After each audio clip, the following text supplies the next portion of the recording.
Bonjour. Bonjour, votre livraison de 2000 post-it. Bon, je n'ai pas commandé ça, moi j'ai commandé des ramettes de papier.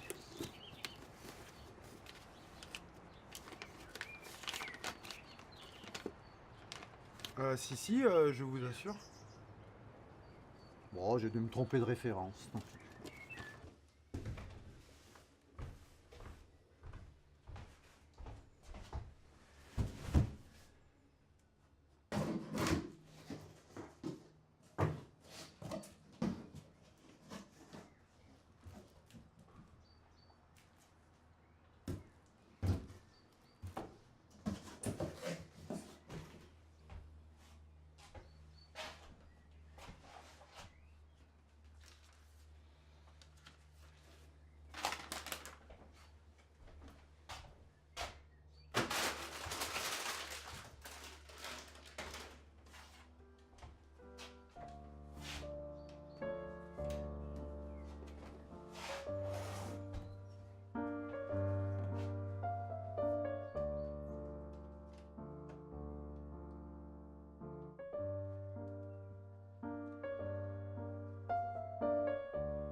C'est une jointicien, ça, hein? Oui, oui.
C'était un homme de grande taille, assuré.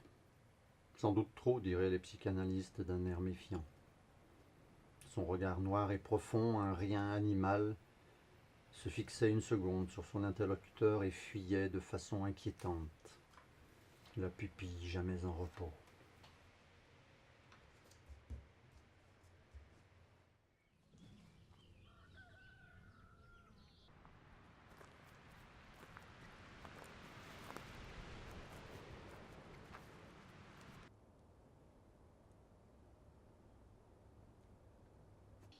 C'est un petit Sancerre facétie.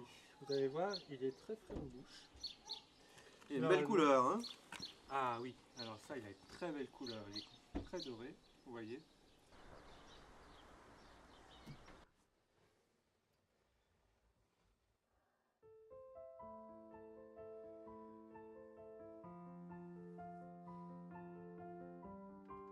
Choisissant ses nourritures avec soin, il avait le goût des arts et des lettres, en bon vivant, en honnête homme. Son grave péché consistait de ne savoir se contenter de sa condition et de chercher le meilleur et le beau en toutes choses, ce qui en faisait un être somme toute assez frustré et malheureux.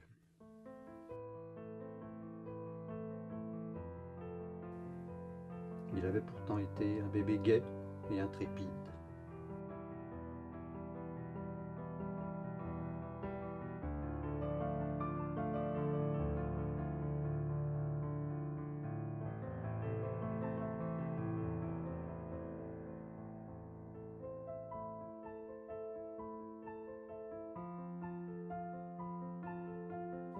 Ce jeune homme ne connaissait pas son père naturel.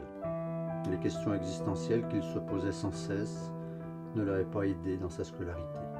Souvent déconcentré, en manque de repères, il préférait aller se promener et observer les oiseaux que de travailler ses lettres. Mais il avait du charme, et ses premières conquêtes lui donnèrent confiance en lui.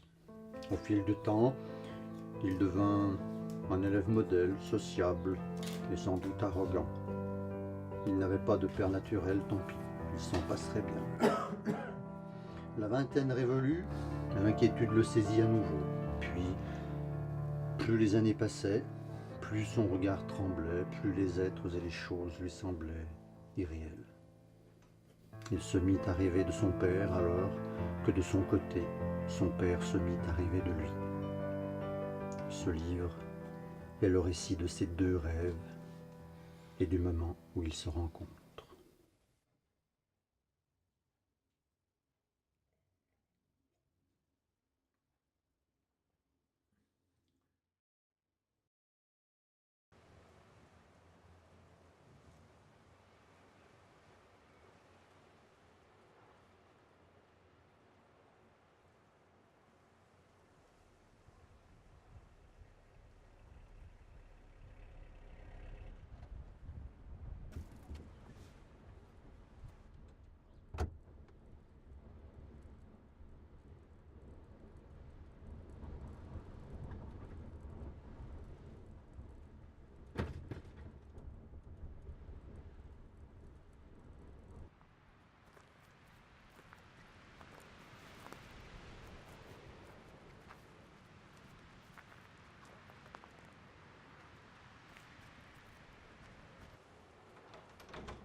C'était un homme de grande taille, assuré, sans doute trop, diraient les psychanalystes d'un air méfiant.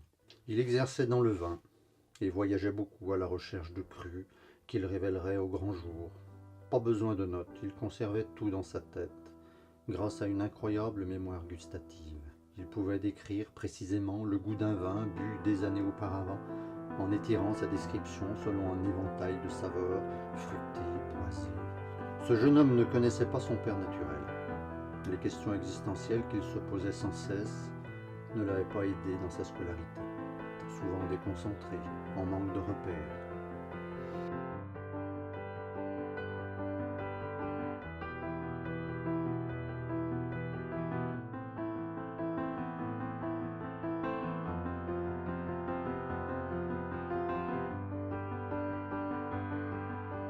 Il se mit à rêver de son père alors que de son côté, son père se mit à rêver de lui. Ce livre est le récit de ces deux rêves et du moment où ils se rencontrent.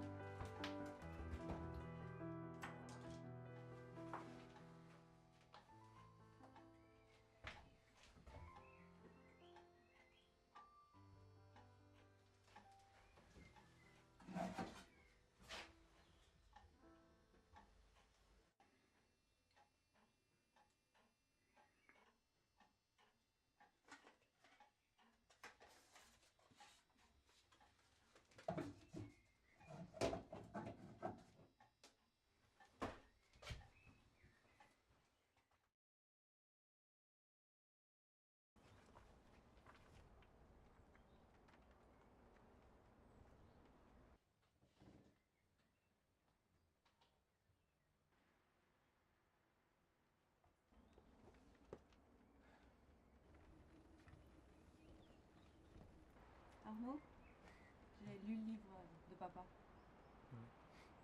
C'est ma vie. C'est toi qui lui as raconté? Ça fait 10 ans que je n'ai pas donné de nouvelles. Ah.